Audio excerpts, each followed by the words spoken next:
Having faith in windstorms. Having faith in windstorms. Windstorms are those problems. Windstorms of life are those problems. Our enemy, the devil, brings to us to cause confusion in our life. No matter who you are, no matter how anointed you might be, no matter how great you are, storms of life must attack you. But the way you handle the storms of life matters. No man is a match to devil in physical, but the blood of Jesus has made us overmatch with devil. If devil will bring storms of life in the life of our Master Jesus, then who are we? Devil brought storms in the life of our Master Jesus, then who are we? Mark chapter 4 from verse 37 to 40.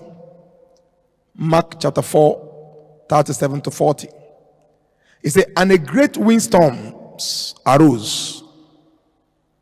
And a great windstorms arose. And the wave beat into the boats, so that it was already filling. Water was entering inside the boat, and the boat was about to fill up. But Jesus did not bother, because he knew that Job 14:1 said, every man born of a woman is a few days and full of trouble. So he didn't bother. He was in the steam, asleep, on a pillow, put a pillow in the boat and was sleeping. He never bothered. And the disciples were afraid. They begin to panic. And they awoke him. Wake up, master, wake up, master. And he said to them, nay, what is it? He said, teacher, do you not care that we are perishing? So you know, brother, you know to say water won't enter this boat. We are in the center of ocean. He said, Kai, on a to the fear. He now wake up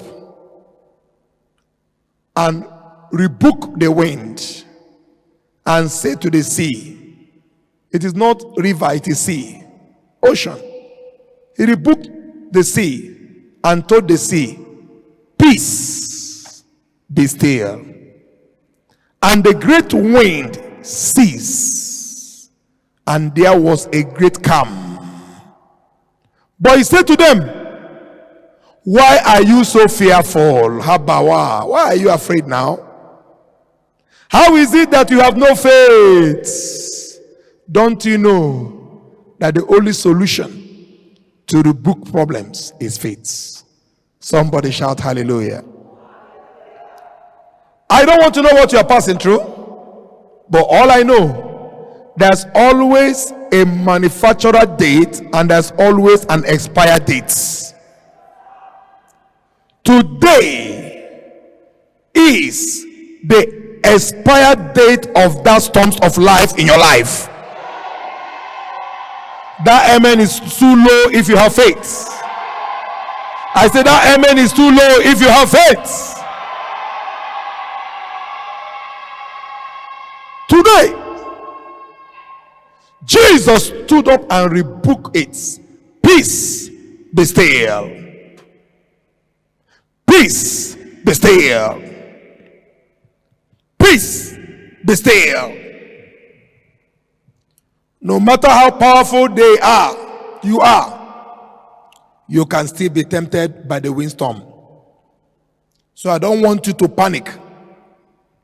Any temptation or trial you are passing through, look up here. There's a great testimony awaiting you. If your business is not moving, there's a great testimony awaiting you. If your wife has not conceived, There's a great testimony awaiting you. If your husband cannot provide 3 square meals a day, there's a great testimony awaiting you. If you are owing bank, look up here, and it's giving you sleepless night, there's a great testimony awaiting you. All I know, after the rain comes the sun. And this rain has beaten you enough. Your son will manifest today. Your own son will manifest today. In the name of Jesus Christ. Look at Apostle Paul. How he was anointed by God himself. Jesus picked Apostle Paul, but yet devil beat him with a storm. 2 Corinthians 12 from verse 7 to 9. He said, and lest I should be exalted above measure. This is what Apostle Paul said. But the abundance of the revelation, a thorn. Imagine. He said he has come to a level that they should measure him a qualified Christian. But a thorn in the flesh was given to him by who? By a messenger of Satan, to buffet me, lest I be exalted above measure. Concerning these things, concerning that very storm, he pleaded to the Lord, cried to the Almighty, prayed and fasted 3 times, that it might depart from him. But look at what happened. And God told him, Apostle Paul, leave that tomb. It's for a testimony. He said, my grace is sufficient for you, for my strength is made perfect in weakness. Therefore, most gladly I will rather boast in my infirmity, that the power of Christ may rest upon me. Look up here. That woman that is disturbed, crying to God and said, I am overdue. I am running to 40. I'm running to 42. I have not got a child. Look up here. God said, I should tell you, be still. Be still. Be still. There is what he's looking for in that testimony. That man that is looking for job for so many years, you have traveled far and near, looking for solution, thinking there is no one there, there is no God there. God said, I should tell you, be still. That's what he's looking for in that testimony. That very man that is suffering from cancer, that's suffering from liver cancer, heart cancer, liver cancer, intestine cancer, God said, I should tell you, be still. That is what is looking for in that very testimony. That very man that many people have borrowed you money, you cannot pay back, they have mocked you. God said, I should tell you, be still, be still. That is what he's looking for. That very woman at the edge of your breakthrough, you have miscarriage. God said, I should tell you, be still, be still, be still. That is what he's looking for in that very testimony. I am here to tell you that Jehovah El Shaddai have spoke to me, that he is looking for, he has seen it. In this very year, your testimony will manifest. Your testimony will manifest. Your testimony will manifest. It doesn't matter how difficult it might be, but in this very year, my God will remember all your predicament and give you a testimony. Somebody shout hallelujah. Somebody shout hallelujah.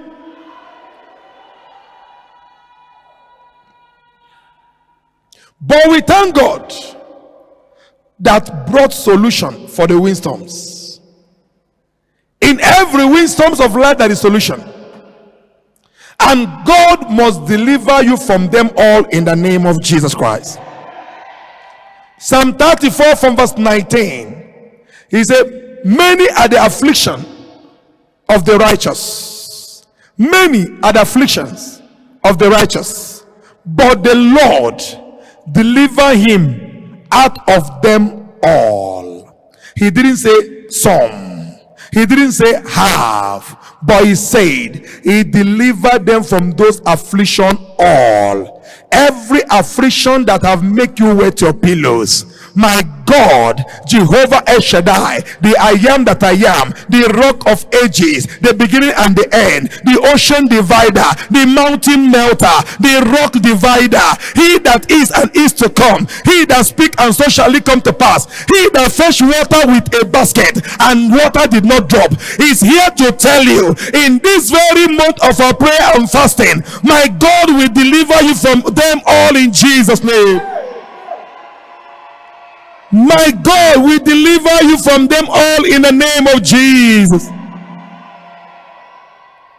God did not say that the righteous will not pass through affliction. He said they will pass through many tribulation, but even in that tribulation he will deliver them. The only thing you need to do is to strengthen yourself, because no matter how anointed you are, you must still be tempted. That is why God sent Ritabbi to strengthen you, to strengthen himself and to strengthen everyone.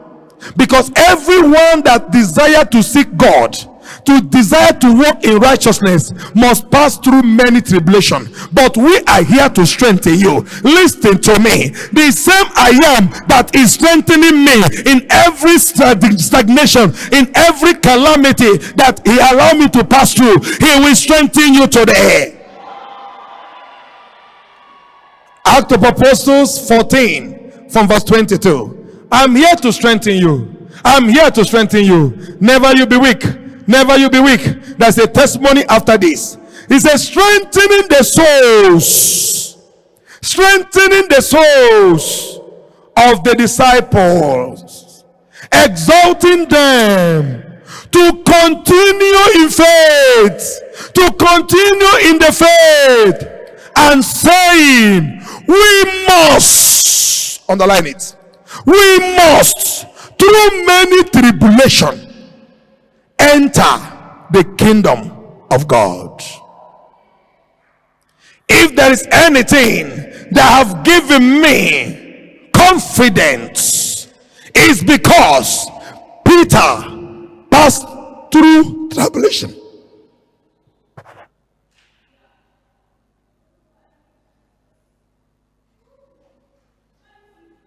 Amen.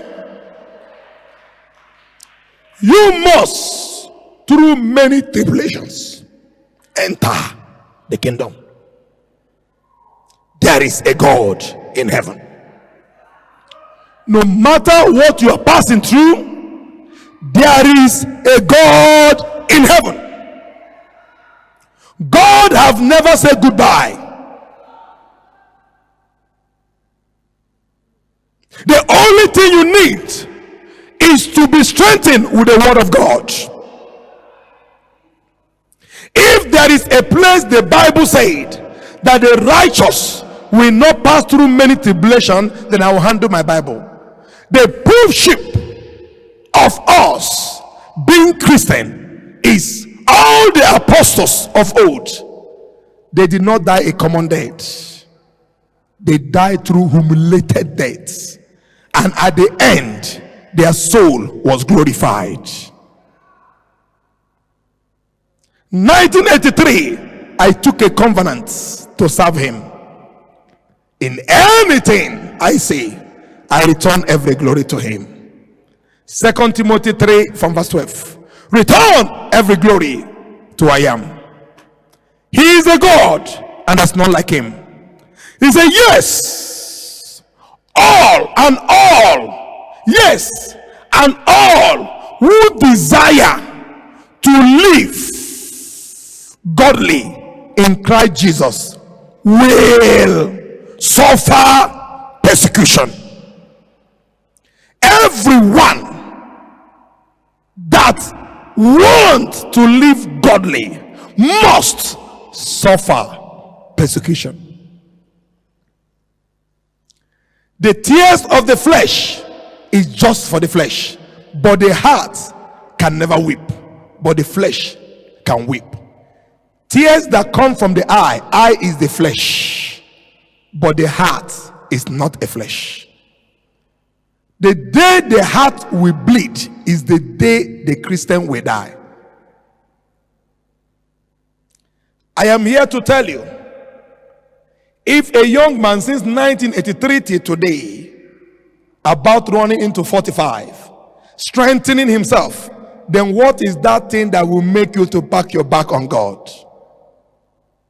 Keep on, move on, for what is to come in the future is more quality, more valuable, more admirable than what you can see on this planet Earth. In the name of the Lord, everyone that have strengthened their faith to serve Jesus Christ of Nazareth, the Son of God, the Word of God, I decree this day that storm of life will be over for you today. Let your amen be louder. Let your amen be louder. Blessed are you when men persecute you. Blessed are you when every trial comes your way. Count yourself blessed. For are you the only one devil know? Count yourself blessed. Among trillions on the world, are you the only one devil know? If devil send persecutions and God permit it, the Bible says, blessed are you. Matthew 5 from verse 10. Blessed are you, for they know you. They know you. He said, blessed are those who are persecuted for righteousness' sake, for there is the kingdom of heaven. Blessed are those. If you have been persecuted for righteousness' sake, then blessed are you.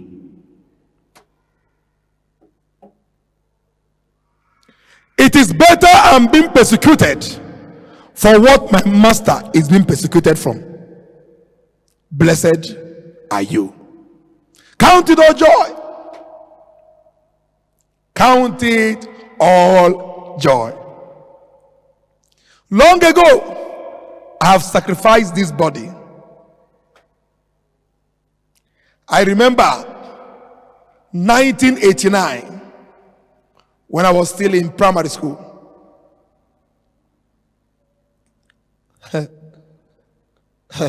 Sorry, secondary, just one. A woman came. She looked at your prophets. What they called me then when I was in Kwarafa was Fulani, which is Fulani man.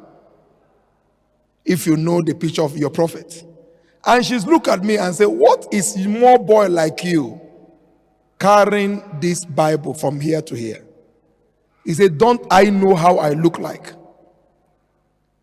I told her, I said, it is only a fool that will allow the skin to kill the soul.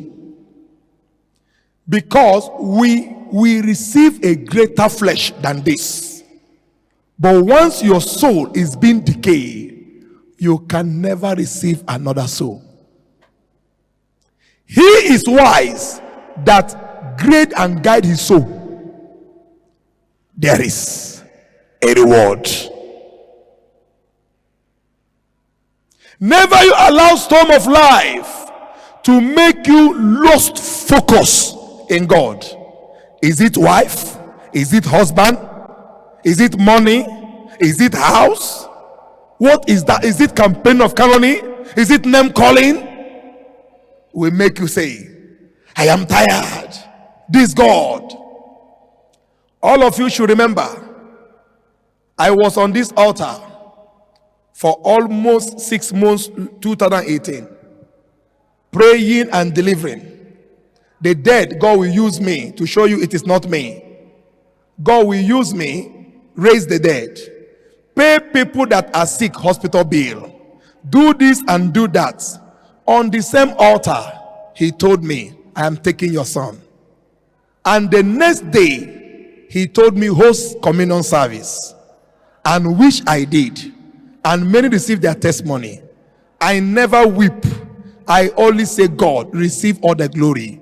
Because this is what I and my wife sign. We sign. I made her to sign it. I told you the story. I signed this from birth, from womb. But when I married her, the agreement is there. I asked her, will you marry me? She said, yes. I said, if you marry me, you will marry Jesus. She said, yes. I said, wherever Jesus sent us to go, you will go. She signed. I said, wherever Jesus said, anything we'll see Jesus, we will take. She signed. So whatsoever you see today is an agreement between me and her and God. That is why in every situation, you will see daddy on the altar. If anything happened to daddy, you will see mommy on the altar, because we understand there is a God we signed, and that God is the God that will not allow shame to come upon us. If that God exists, I am here to tell you, my God will not allow shame to befall you all in the name of Jesus. If you are with me, shout a believing amen. Shout a believing amen.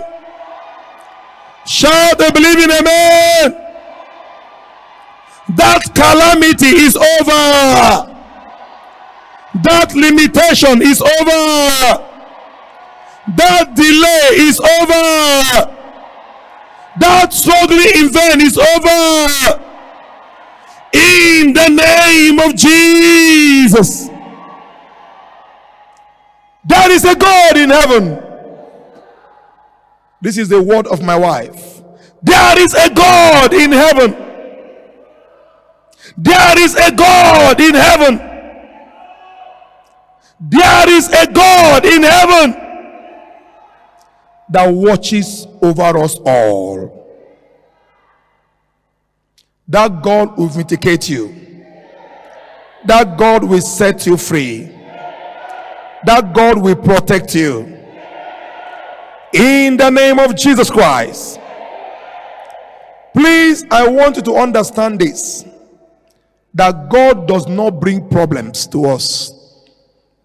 God does not bring storms of life to us. But He permits them. He permits them. God does not bring problem. He permits them. In the book of Job chapter 1 from verse 8 to 12, Job himself was in his own. Then the Lord said to Satan, Satan, he said, have you considered my servant Job? This one you say you are moving through and flow. Have you considered my servant Job? That there is none like him on the earth? A blameless man and an upright person, a man,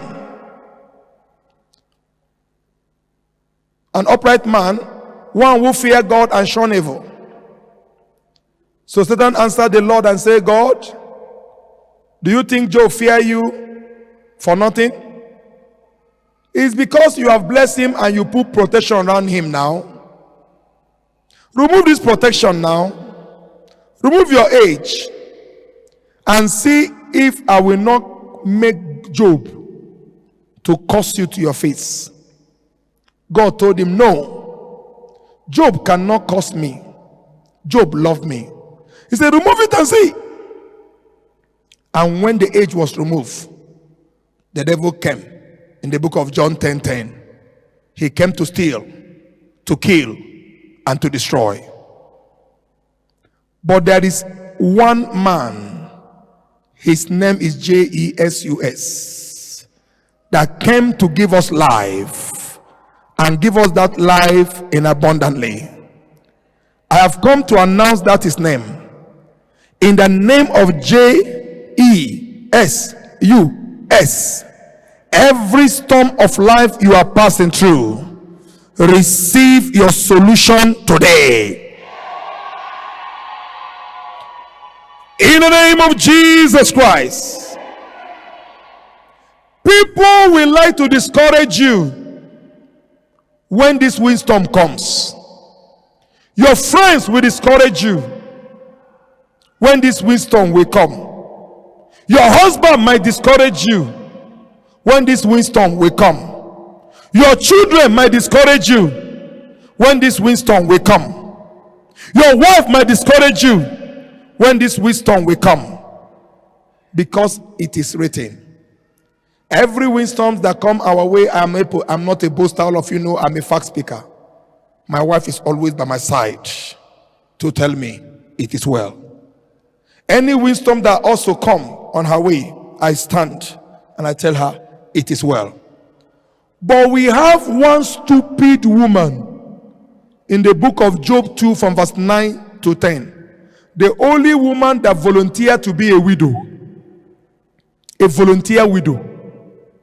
Then Job's wife said to him, Job, do you still hold fast to your integrity? Curse God and die. Job, I want to be a widow. Curse God and die. Job said to her, woman, you speak as one of the foolish women speaks. Shall we indeed accept the good God is giving to us? Shall we not accept the adversity he permits? He permits it. He didn't bring adversity, but he permits it. Why did God permit adversities? Why did God permit problems? Pick your jotters and write it now. Number one, God permit problem in the life of a righteous. God permit adversity in the life of a righteous. One, he permit it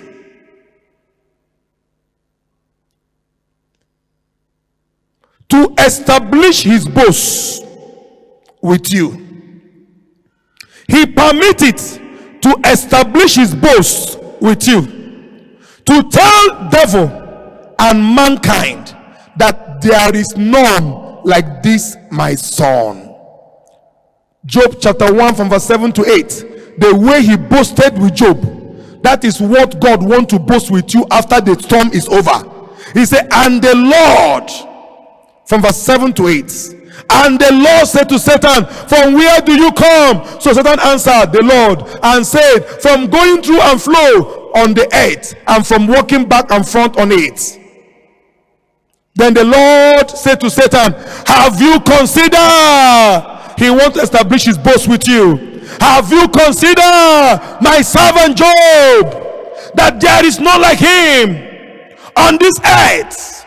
He's a blameless, he's an upright man, he's one who fear me and is shun evil. Why God permits storms is to make boast of you. That is why I said in the book of Matthew 5:10, he said, blessed are you when persecution comes. God in heaven is making boasts and say, look at that my daughter, look at that my son. Even all these storms that befall him, he did not backslide. He did not throw my word. He didn't say there is no God. Rather, his faith is growing more strong and strong. Come on, shout hallelujah!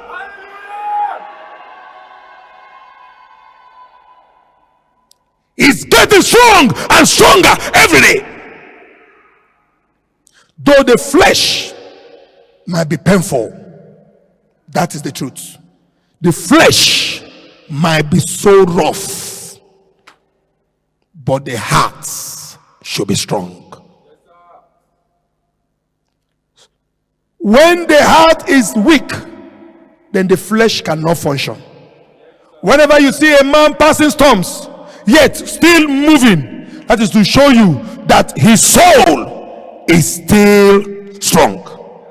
I am here to admonish all my brethren in the Lord. I strengthen your soul the way Jesus has strengthened my soul in the name of Jesus. Let your amen be louder. Why did God permit storms? So that you can call upon him in the time of trouble. If there is no storm of life, if he didn't permit the storm, you will not call him. But when there is problem, you will call him. He said in Psalm 50 from verse 15, he said, call upon me in the day of trouble. Call call upon me in the days of trouble, and I will deliver you, and I will show you, and I shall glorify me, and you shall glorify me. Why God permits storms is for you to call upon him, so that if he deliver you, you will glorify him. That is why he permits storms. In the book of Mark chapter 4, 37 to 39, if Jesus did not permit the storms, they could have not go to the boat where he is and wake him up from that very sleep. He permitted the storm so that they should know there is a God in heaven. And when they call upon Jesus, he was there lying down with a pillow. When they wake him up, he now said, now you people know I am there. But if there is no storm, people could have been moving on the boat without waking me up. He now wake up and told that very wind, peace, be still. Because he has cancelled the still of his disciple, I am here to tell you today, my God will cancel every storm that will come your way. Let your amen be louder. Let your amen be louder. Why did God permit storms? He permits storms so that he can test the level of our faith. He permits storms so that he can test the level of our faith. Matthew chapter 14 from verse 24 to 31. He permitted to test the level of our faith. Time will not permit me. But the boat was now in the middle of the sea, tossed by the waves, for the wind was what? Contrary.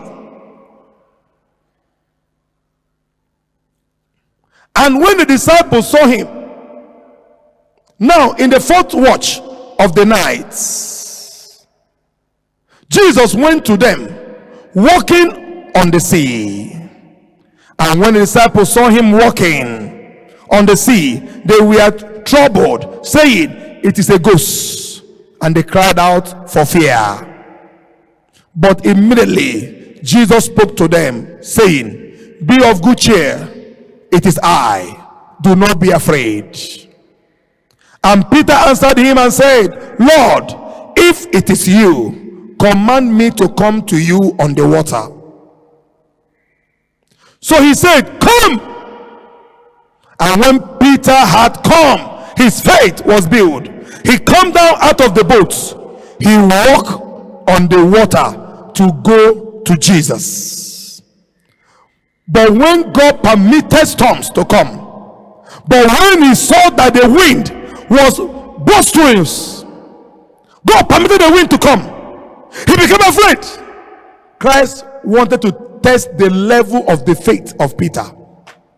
And when the wind come, he began to sink. He cried out, saying, Lord, save me. And immediately Jesus stretched out his hand and catch him and said to him, oh, you of little faith, why did you doubt? Don't you know I permit these storms to know the level of your faith? The faith it takes Peter from that middle of the sea to cross is the same faith it will take him to go back. Why can't he move forward? Fear make him to be in a particular point and begin to sink. Anything that will discourage your faith to not reach to your promised land, I curse that thing today. I curse that thing today